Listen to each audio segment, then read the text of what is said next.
What to do when children don't like reading. Don't turn them into reluctant readers. Spark a love for books so they can discover the world of knowledge. Dear parents, have you ever wondered how to help your child become more interested in reading? In a world filled with enticing electronic devices, turning the pages of a book with your child is not only a healthy form of entertainment, but also a wonderful way for them to gain valuable knowledge and develop a lifelong habit. Reading provides countless benefits for a child's language, thinking, and emotional development. So how can we make this journey of discovery engaging and exciting for our children? Let's explore together.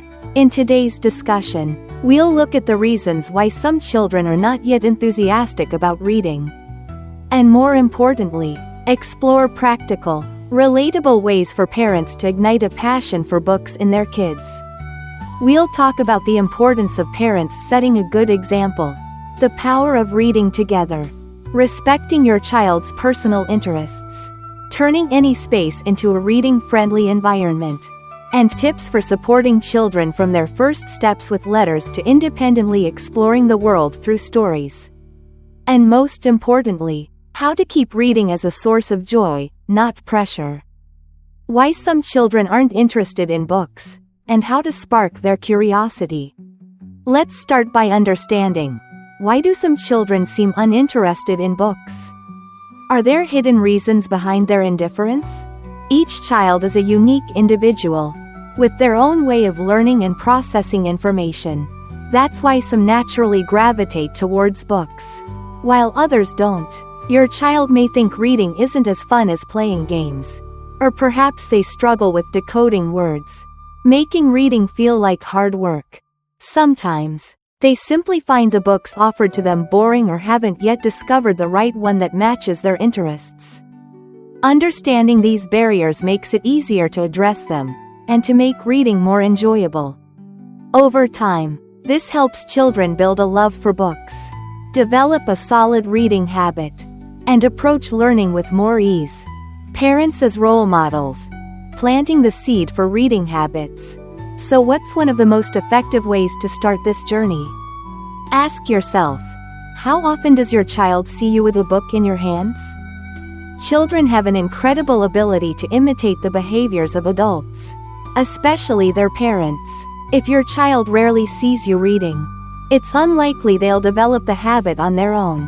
On the other hand, if books are visible around the house and your child sees you reading during your downtime, they'll gradually understand that reading is both enjoyable and valuable. These images plant the first seeds of a love for reading in your child's heart. Reading together. Bonding moments that nurture a love for books. In addition to being a role model, there's a warm and highly effective activity, reading aloud to your child. Do you do this regularly? From the time they're very young. Having parents read aloud not only builds vocabulary and connects sounds to words on the page, it also creates meaningful bonding moments. These shared experiences allow children to feel loved and cared for. When you explore stories together, you subtly show your child that reading is fun and worth their time. Even when your child begins to read on their own, don't rush to stop reading aloud. If reading time with parents suddenly ends once they can read solo, your child may feel that a beloved privilege has been taken away. So keep reading aloud, whether it's comic books they adore or more complex stories they aren't ready to tackle alone yet. Like The Little Prince, Diary of a Cricket, or The Cat Who Taught Seagulls to Fly. These moments nurture their spirit and fuel a lasting love for reading. Respecting your child's interests. Let them choose. As your child begins to show more interest in books, what should you do next? Should you select books you think are educational, or let them choose freely? Try letting your child pick out the books they want to read. Children are far more enthusiastic when exploring topics they genuinely care about, rather than being told what to read. At first, they may be drawn to picture books or comics with fewer words, and that's perfectly okay. Comics help children understand story structure, with the beginning, middle, and end. The format of a book matters less than the content and the child's engagement. Graphic novels and illustrated books are often designed specifically to support reluctant or struggling readers.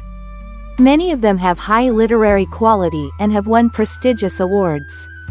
Don't hesitate to include comics in your home library.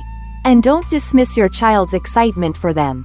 Many renowned authors grew up reading comics. Even books based on favorite video games like Minecraft or Pokemon can be great gateways into reading. From there, they might transition into graphic novels, chapter books, and even non-fiction. In fact, some kids love gathering facts. Books about history, space, animals, or natural wonders, especially those with engaging visuals, can spark curiosity and inspire a love of learning. Expanding reading spaces. Turn anywhere into a library. Does reading always have to happen in one specific corner of the house? Or can we turn any space into a reading-friendly environment? Occasionally, try switching up the reading setting.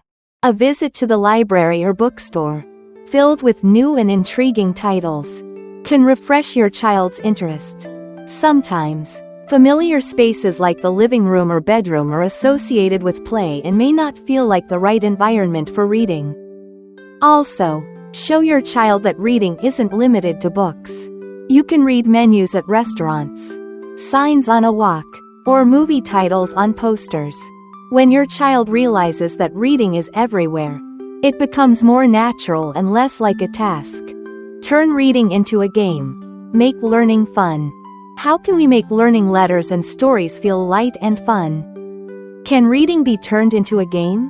Absolutely. You can turn vocabulary building into playful activities. Try word chain games or I spy, for example. I spy something that starts with the letter A. These simple games help your child expand their vocabulary in a relaxed way. And if your child wants to read the same book over and over, don't worry. Repetition is important, especially in early childhood. Each reread allows your child to discover something new and gain a deeper understanding of the story and characters. These positive experiences motivate them to try new books on their own. Supporting new and emerging readers. When your child begins to read independently, one word, one sentence at a time, how can you encourage them without adding pressure? The moment a child starts recognizing letters and playing with words is a big leap. This happens at different times for every child, even siblings in the same family. In the beginning, they may not space letters correctly or read fluently, but over time, things will click. So don't worry or push too hard if your child seems slower than peers. Instead, when they start recognizing words, point to those you think they can read and invite them to read aloud. As their vocabulary grows, try alternating pages while reading together. But remember, not to turn this into a stressful quiz. Every child reads at their own pace. There's no perfect age for independent reading, nor a magic formula that guarantees all 5-year-olds read fluently. If you're concerned about your child's reading pace or suspect challenges like dyslexia, don't hesitate to talk to their teacher and seek appropriate support. Sometimes, expert evaluation makes a big difference. Supporting independent readers. Once your child can read alone, what is your role as a parent? How do you help them sustain and deepen their love for reading? Even after they start reading solo, your role is still vital. Keep reading together, either by alternating pages or reading your own books side by side and sharing afterward. Provide a steady stream of engaging books. Ask questions like, "What are you reading these days?" Or, "What do you like about that book?" These small conversations show that reading is worth sharing. You might also talk to your child's friends to learn what they're reading. Your child may want to read the same books. Book swaps can be a fun idea too. Help your child feel proud of reading, recognizing it as a mature and independent hobby. A small tip: if bedtime is at 9 p.m., consider allowing an extra 30 minutes of reading in bed. That little privilege can work wonders. Avoiding pressure. Let reading be a joy, not a burden. Lastly, a simple yet crucial point. How do we ensure that reading is always joyful? Not a chore? The most important thing to remember is, never force your child to read. Our goal isn't to drill perfect pronunciation, but to nurture a lifelong love for reading. Don't make your child read things they don't enjoy. They may already feel pressure at school, so reading at home should be a relaxed, enjoyable, curiosity-driven experience. Make reading a treat, not a task for earning rewards. For example, don't say, "If you read for 30 minutes, you can have screen time," or "You can have ice cream." Remember, reading itself is the reward, just like no one gets candy for eating a cookie. Right? Dear parents, nurturing a love for reading in your child is a journey that takes patience, empathy, and creativity. Building strong reading habits early brings lifelong benefits, helping your child grow in every aspect. We wish you and your child joyful, meaningful moments with books as you explore the vast world of knowledge and enrich your hearts together.